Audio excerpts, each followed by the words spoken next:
For those of you who may be visiting today or who aren't regulars here at BUC, this is a bit of an in-house celebration today.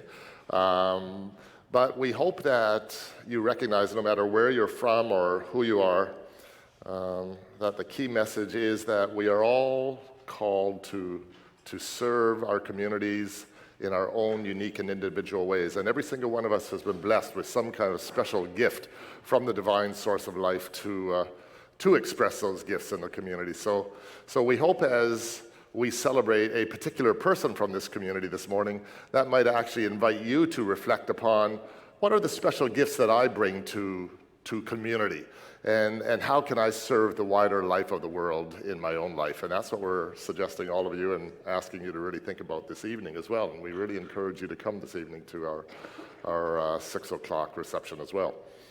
Now, before I move any further, where's Diane again? I can be looking right at her and, oh, there she is. So, Reverend Diane Tingley and other previous wonderful saint among with us this morning. Diane, great to have you with us this morning. Diane is gone. I think you managed to escape doing this kind of thing when you left us. I'm not sure what happened anyways, but not quite. We had a celebration for Diane too. So Diane is is our former minister of pastoral care here at Bedford United Church, and it's such a joy seeing you this morning, Diane. Now, Paul Reed, we're going to be having a few pictures following the service, and Bonnie, I'm going to give you a heads up just to prepare you for this. There will be a few pictures that are of you in a younger phase in your life, reminding us all of how far we've come, and that takes us back to the time with Diane. Actually, there will be a few pictures, I think, of another youngster who was in our community at one time as well. So we hope today's service brings back lots of wonderful memories. I could go on and on and on about Bonnie, and my comments could diverge into all sorts of areas. And I can be a little long-winded from time to time, so I thought I would actually restrict my comments to some notes this morning on Bonnie. Okay, so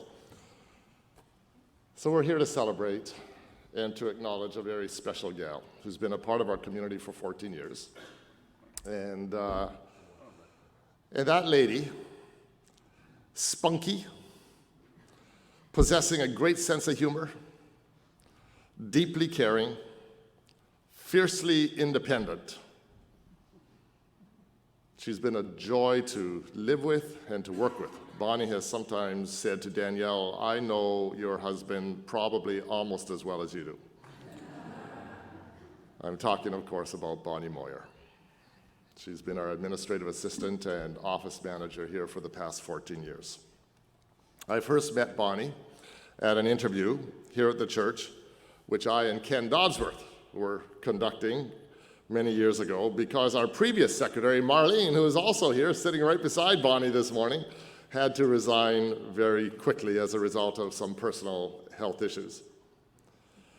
So we had several good candidates, and Bonnie was one of the ones that we interviewed.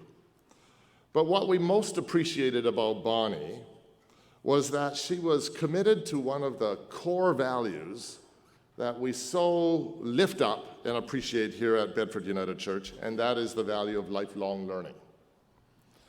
From the get-go, we could tell that Bonnie had applied to the position of office manager and admin assistant here at Bedford United Church, not just because it was a job to come to work to every day or to pay the bills.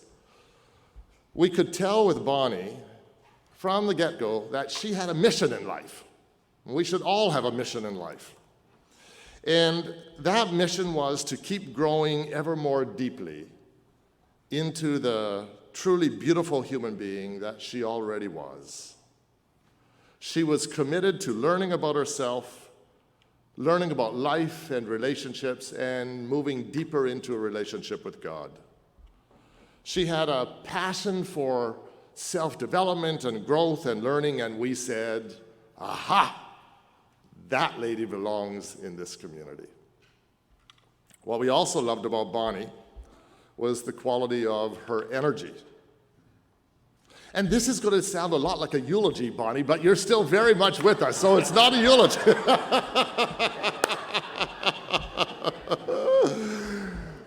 When I say she was bubbly, she still is bubbly, right? She was bubbly, she had a great sense of humor, she was cheery, and we just got that sense right off the bat, Bonnie, that you would be an absolute joy to work with. And it turned out to be just that way. One of my favorite moments in my many days with Bonnie would be to hear her suddenly erupt like a volcano down the hallway into hilarious gales of laughter. And some of you have heard this. Bonnie will just spontaneously burst into gales of laughter in her office over some YouTube video someone had forwarded.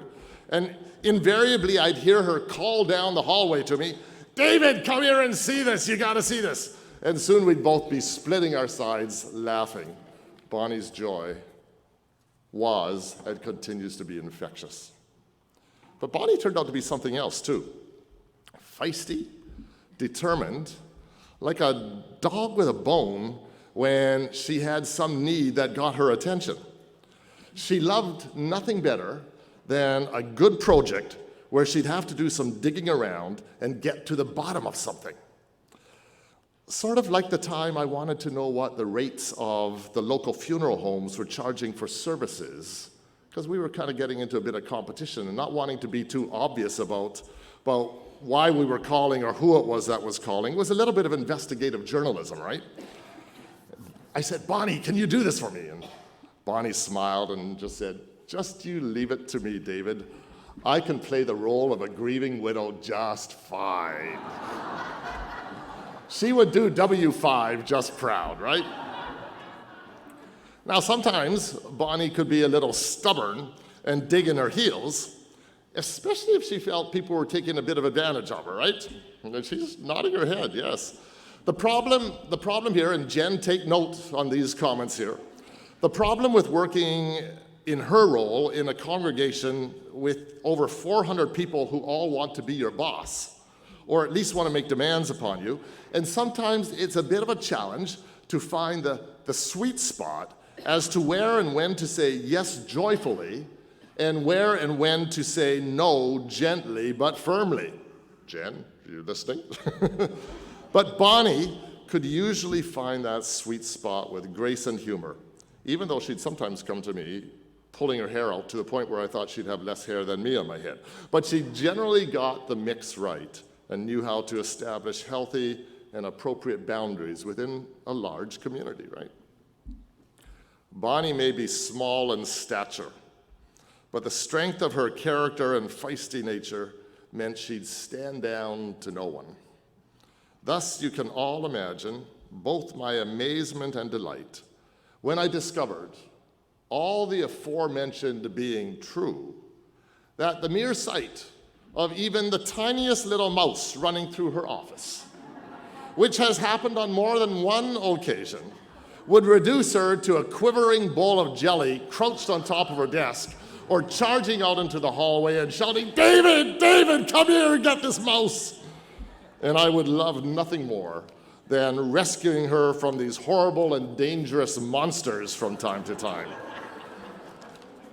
When Kinza was just a little girl, Bonnie could cuddle and nuzzle up to her hamster, but a mouse, heaven forbid. You wouldn't want to stand in Bonnie's escape path if there was a mouse in the route. But joking aside, the thing I know that we, her colleagues, and all of you in our congregation have most appreciated about Bonnie is how truly compassionate and caring she has been of all of us. Who was it who would always remember our birthdays? Bonnie. Who was it who would always pick up on when something wasn't going quite right in our lives and saying, "You okay? Do you need something?" Or, "I think there's somebody who could use a call right now." Bonnie. Who was always looking out for just the right book or the card or the video? Many of my ideas for reflections came from Bonnie in our services of worship. And the lovely thing that I always appreciated about Bonnie, too, was, Bonnie, that you wouldn't differentiate between people. Whether it was one of us, your colleagues, or a member of our community, or whether it was somebody just coming in off the street, You had a way of exercising discernment and a true sense of a compassionate heart, trying to discern whether there was some kind of need or help that was needed at that moment. You were always such a compassionate and caring listening ear, support, or advisor, and we thank you for that. And the other thing I liked about you, not only wouldn't you differentiate between people, she also wouldn't differentiate between people and critters. Many of you would know that for many years, Bonnie kept a little goodie bag of canine treats in her drawer. So when some of our canine friends would come to the community from time to time, as they would, Bonnie would always have a little treat for them too. And I always remember when my dog Casey, and I'd bring him to church sometimes, I'd be walking down, I'd just have to do something, I'd be walking Casey. Whenever Casey would come into the hallway, if Bonnie was there, he'd be like a bat out of hell charging down the hall to Bonnie's office, and he'd get a special little treat from Bonnie as well. I think I've said this once before about Bonnie, but Bonnie always reminds me of the joke about St. Peter and Jesus. Apparently, Jesus once complained to St. Peter about all sorts of riffraff who showed up at the front door of heaven and who he didn't want to let in, but a few days later he sees wandering the streets of heaven. St. Peter says, "Jesus, haven't you heard? You turn them away at the front door, but then they go back to the back door and your mother Mary lets them in." Bonnie has that special kind of compassion for the needy and hurting people and critters of the world. And Bonnie, we're so glad that you've always been at both our front door and our back door, monitoring for everyone. In that wonderful reading from Paul's letter to the Corinthians that Rena shared with us, Paul describes the church to be a human body, right? The entire body is composed of many parts, but no matter how seemingly important or lowly, each part has its own vital role to play. And that's for all of us, right? The position of office manager and admin assistant in our community has always and continues to be a highly important and vital role. As Jen shared with us earlier, the person in the church office is often the first person people encounter coming to or connecting with BUC for the first time. Sometimes those people are in great need and they require a discerning or a caring heart. The office is a vital communications hub for our own community, as well as one connecting us to the wider world. The person staffing that office requires discretion, tact, confidentiality, and needs to be absolutely trustworthy. Bonnie, you have been all these things over the years, and therefore you've earned a place of deep respect, of caring and love in our hearts.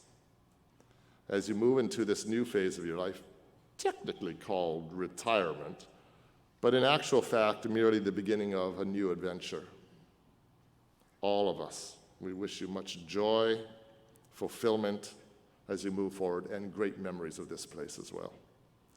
And when you've adventured a bit off on your own, we'll certainly look forward, if you wish, to welcome you back into this spiritual community, which has also been your spiritual home over the years.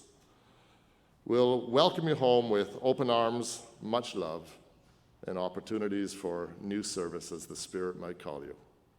Today and always, Bonnie, we say to you, all together, the Spirit in us honors the Spirit in you. Amen.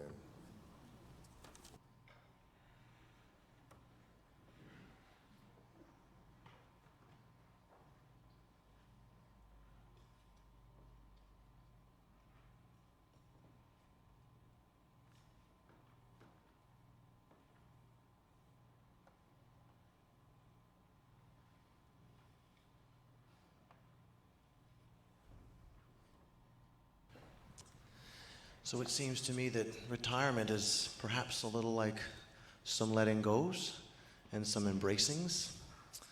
So when we thought of a special song to offer Bonnie and the whole church today at a time of retirement, a time of transition, I chose Ecclesiastes chapter 3, "To everything there is a season." And it has been a joy to work with Bonnie for nearly as long as she has been here.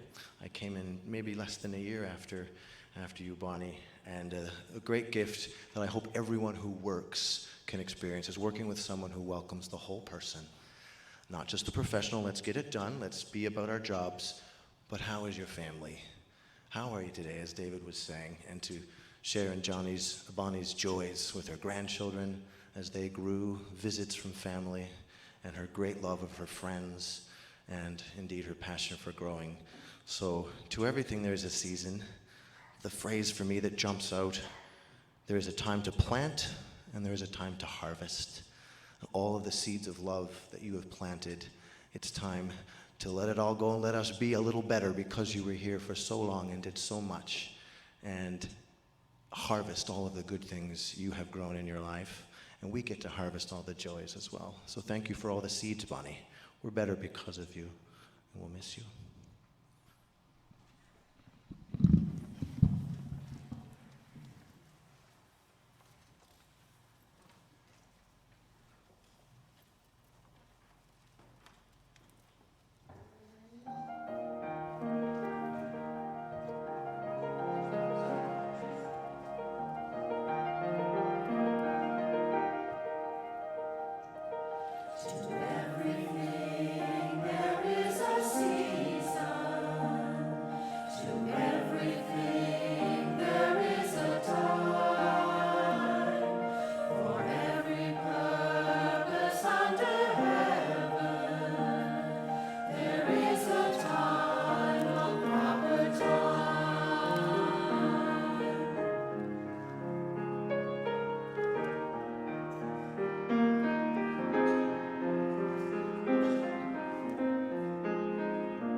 Well, Bonnie, we would be remiss if we let you sneak away without a few little things to remember us by. So, can I ask you to join Daryl and I, please?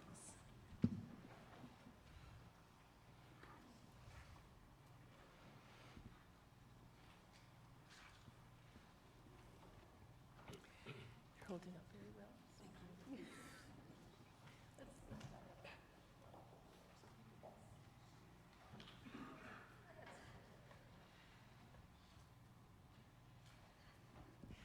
So, Bonnie, you've heard many, many words of how greatly appreciated you've been here at Bedford United for 14 years, and it will be a different place without you. All of us have memories of you and your service in different ways, whether quick phone calls, email responses, back and forth questions, or scheduling things, or helping with things, and always in the background making things run smoothly. And so you may or may not know that the congregation was keen to show their appreciation for you. And so the first gift we have for you is simply a monetary one. And on behalf of all of us, many, many thanks for your years of service, for your care and concern, and we hope that you will use this for something that's special to you.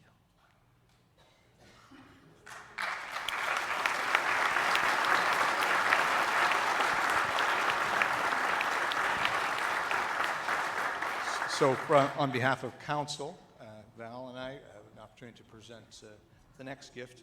Let's say 14 years, anybody that's dealt with Bonnie for the last 14 years really knows her care and commitment and her love of Bedford United Church and everybody in it. Working with volunteers is trying to like herd cats. And anybody that's done some volunteer work may have gotten the phone call, ring, hello? Hi, Daryl, it's Bonnie Moir calling from Bedford United Church. You were ushering on Sunday and you didn't do the count. I'm so sorry. Everybody knows, again, that she has a love and a passion for this place. She's going to be sincerely missed.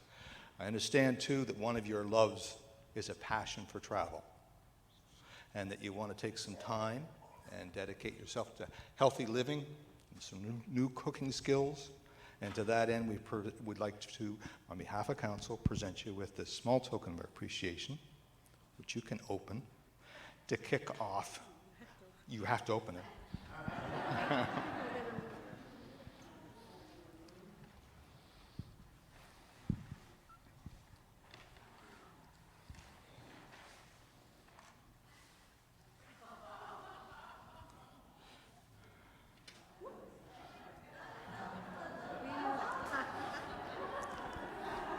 BUC loves me, this I know. We got Bonnie some bed and breakfast time and some cooking classes, so we hope you enjoy that. And then the final embrace, we'd like to invite Mary Louise Mills to come up and present one last token of our appreciation.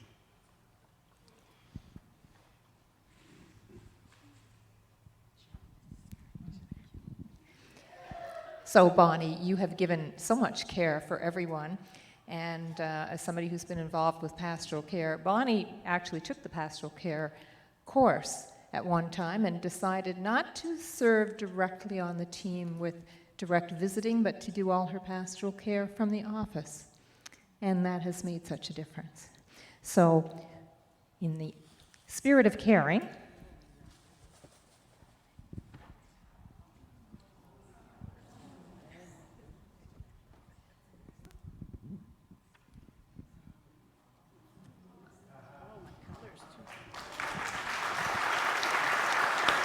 and I think everyone knows, these prayer shawls are prayed upon as they are knit by members of the congregation, and they're blessed here in the church. So we hope, Bonnie, that when you wrap this around you, you'll feel a hug from God, but a hug from us too. And they are your colors, but you wore red today. We know she likes a lot of blue, so we purposely picked this one out.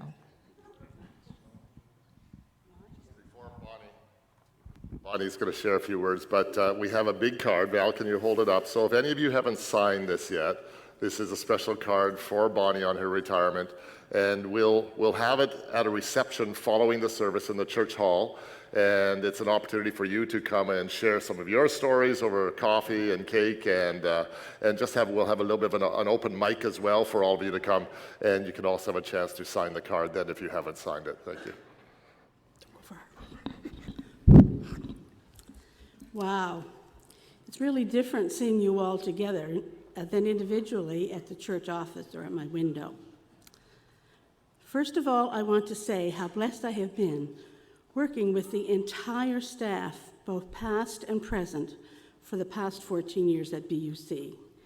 They have taught me so many things and have been such a support to me. I have never worked at a place where I have received so much support, respect, love, and gratitude from people. For the things I have been taught that I will take with me on my journey, I am truly grateful. What I have witnessed here at BUC is how God works through people, through all of you. We live in God's world, and if you come to BUC, you are not alone. I would like to share with you 5 things I have learned at my time here at BUC. 1, that we are all spiritual beings. One exercise we learned at our annual Administrative Assistance Conference was when talking to a person, whether on the phone or in person, to look at that person not as a person, but as a spiritual being. This sheds a whole different light on relationships with people and how we interact with them when we see them face to face. And if a person hurts us, to always remember that hurt people hurt people. I've learned that it all begins with me.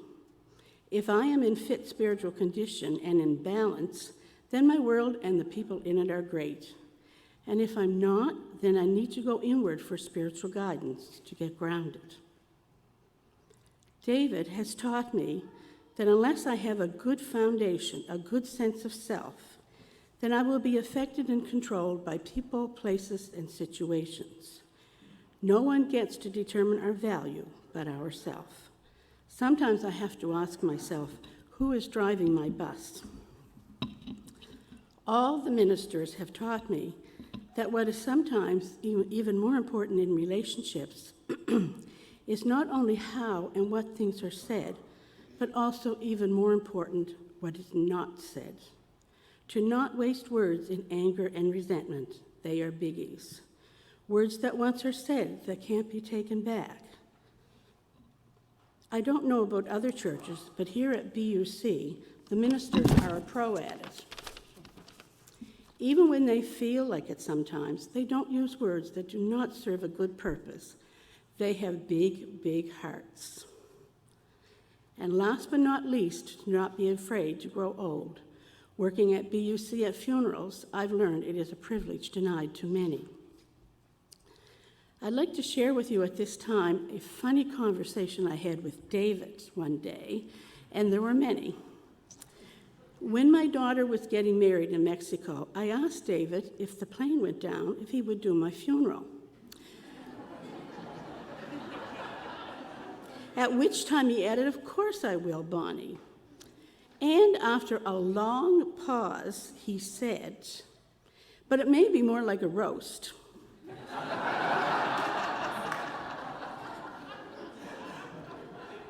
After thinking about it for a minute myself, I had no choice but to look up at him and say, "I really don't know if I want you to have the last say or not." I have yet to decide that.